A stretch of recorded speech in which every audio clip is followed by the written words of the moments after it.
और जब तक छत पे एक पत्थर नहीं है दिनेश मोहनिया जो है यहाँ पे खड़े हो जाते हैं और लाइव की आज भी इन्होंने अभी ये 6-6:30 बजे आए हैं और महिलाओं को ऐसे करके चेयर्स कर रहे थे। फिर ये जैसे चेयर्स करने लगे इनको सब घेरने लगे। हम लोग खाना खा रहे थे टेबल पर, अभी भी खाना पड़ा हुआ है। फिर उसके बाद जब पब्लिक दौड़ने लगी है तो हम लोग उनको पीछे करने के लिए लाए हैं। फिर ये दिनेश मोहनिया क्या किया, वहाँ से गुंडे बुलवाए और इतने बड़े बड़े पत्थर मारे। अभी भी हमारे विस्तारक जी बेहोश पड़े हुए हैं। मेरे पैर में लगा था और पैर होकर पत्थर नीचे गिरा था। चंदन चौधरी ने कुछ नहीं किया है, सारा पत्थरबाजी वो झूठ बोल रहा है।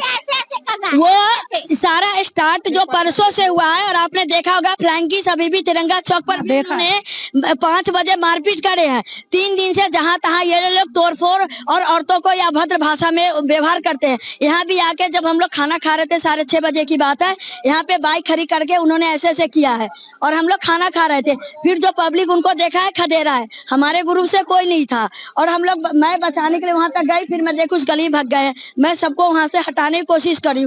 फिर वहां से ऐसे गंदे गंदे गाली दे रहे थे। तेरे सिंध में देखा गया कहीं न कहीं जो ये KSK पब्लिक स्कूल था उसमें भी दिनेश मोहनिया और मैडम जो है नीलम चौधरी, इनसे भी कोई बात हुई है? हाँ, ये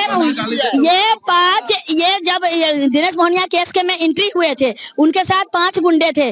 जब वो अंदर जाके दिया है और इन्होंने गलत अभद्र भाषा उनको गाली भी दिया है, जिस कारण ये तनाव हुआ। फिर ये दोबारा रिटर्न आए हैं और रिटर्न आके जब इनको पता था कि इस तरह का माहौल बिगड़ चुका है तो इनको यहाँ रोड पर आने का तो कोई मतलब नहीं बनता। और तो रास्ता है तो आदमी तो रास्ता है तो सीधा जाते था। फिर आपको वहाँ पे जो महिलाएं खाना खा रही है तो उनको आपको ऐसे टाटा बाय बाय करके वहाँ पे चीयर्स करने की क्या जरूरत थी? कोई नेता इस तरह का जो सही आदमी होगा इस तरह का काम करेगा या फ्लैंकिस करेगा? जो सही बात है, केजरीवाल जी कहते हैं ना कि बीजेपी वाले ऐसे करते हैं। आज मैं केजरीवाल को कहती हूँ कि जितने अमनतुल्ला खान, जितने पत्थरबाजी तुम्हारे जो अंकित को मारा गया था तो सारे गुंडे तो तुमने पाले, सारे काम तो तुम खुद गलत करते हो, तुम्हारे विधायक गलत करते हैं। तुम औरतों को तुमने स्वाति मालवाल को जैसे पिटवाया ना उसी तरह तुम्हारे औरतों को तुम करना चाहते हो। तो केजरीवाल बंद करो ना, तो तुम अब मुख्यमंत्री हो ना, तुम्हारी कोई अपनी भाषा है ना, तो तुम्हारी विधायकों की इज्जत है ना, तो तुम अपने महर्षि महल में किसी औरत को इज्जत करते हो और ना अपने विधायकों का तहजीब देते हो कि तुम बाहर किसी औरत को इज्जत करो। तो तुम क्या सभ्यता की बात करोगे? तुम क्या दूसरे का बात करते हो? औरतों को इज्जत तो वो करता है जिसको खुद माँ बहन की इज्जत होती है। या पुलिस वाले सारे दिन घूम घूम कर बीटों पर दारू के पैसे लेते हैं। कितने लुटते हैं? बोलते हैं कानून अमित शाह संभालते हैं। ये सारे दिनेश मोहनिया के हाथ से बिके हुए टट्टू पुलिस वाले हैं। मैं इन लोग को ऐसे बोलती हूँ, इनको क्या हक था? बात होती है, कानून व्यवस्था बनाने के लिए होती है, किसी को मारने के लिए नहीं होता। डंडा पटकने के लिए इनको हमने नहीं बुलाया, इनको हमने बुलाया था। और ये दिनेश मोहनिया की तरफ से इन्होंने हमारे बच्चों को मारा है। अगर केजरीवाल तूने माँ का दूध पिया, इनको रेस्टिगेट करके मुझे दिखवाओ, तब मैं मानूंगी तो तुम मुख्यमंत्री के पद पर था। तू बुरी तरह दिल्ली हार रहा है, संगम बिहार हार रहा है। इसी बौखलाहट में तुमने इस तरह हमारे साथ अभद्र व्यवहार किया है। पत्थर कहाँ पड़े? पत्थर अंदर पड़ा हुआ है और आके देखिए। आपको हम दिखा दें जिस तरीके के बताए कि ये पत्थर पड़े हुए हैं, ये इतने बड़े बड़े पत्थर हैं। जिस तरीके को हम दिखा दें, ये देख सकते हो आप, काफी पत्थर यहाँ पड़े हुए हैं। इससे बड़े बड़े पत्थर थे, मेरे भी सीने में लगे हैं यहाँ पे और तेल लगाया हूँ मैं जा करके। ये देखिए यहाँ पे, यहाँ वो उनका आरोप है कि आपने पत्थर यहाँ से फेंके हैं।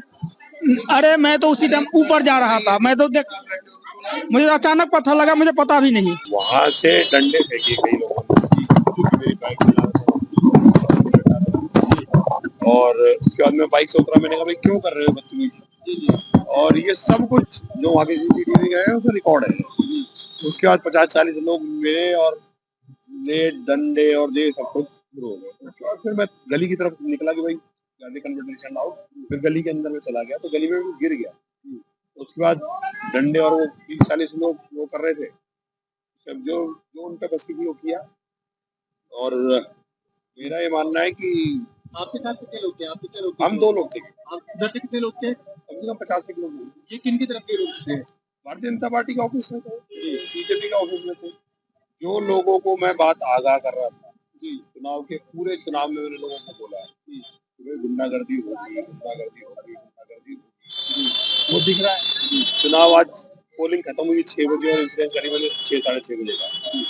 तो लोग समझेंगे कैसे क्या हो रहा है। पुलिस की भारी भीड़ में यहाँ पर पुलिस दल मौजूद है, बड़े अफसर भी मौजूद है, उनकी तरफ से क्या कोई आपको संतुष्टि तरह कोई आश्वासन नहीं, कोई संतुष्टि नहीं। पुलिस पूरी तरह से चंदन चौधरी को बचाने में लगी हुई है, उनके जो लोग हैं उनको बचाने में लगी हुई है। उन लोगों को निकाल दिया गया। अब आपसे कह रहे हैं जी कंप्लेंट भी दे दो, हम इन्वेस्टिगेशन करेंगे, जांच करेंगे, जांच तो चलती रहेगी। तो पुलिस देखिए, हमारी तो चीज की एक ही मांग है कि जो भी इंसिडेंट हुआ उसके ऊपर कड़ी से कड़ी कार्रवाई करे, जो भी दोषी को सजा दे, सीधी कार्रवाई है।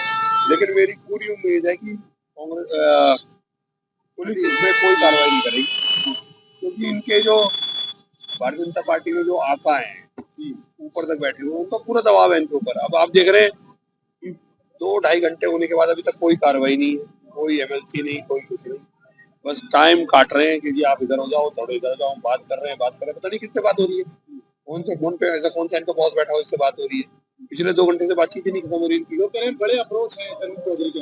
अप्रोच करते रहिए, देखिए अप्रोच लगाते रहे, गुंडों के अप्रोच है, लगाते रहेंगे अपनी अप्रोच। क्या कदम रहेगा अगला? देखिए, मेरा तो ये मानना है कि मैंने अपनी कंप्लेंट दे दी है, पुलिस कार्रवाई करेगी।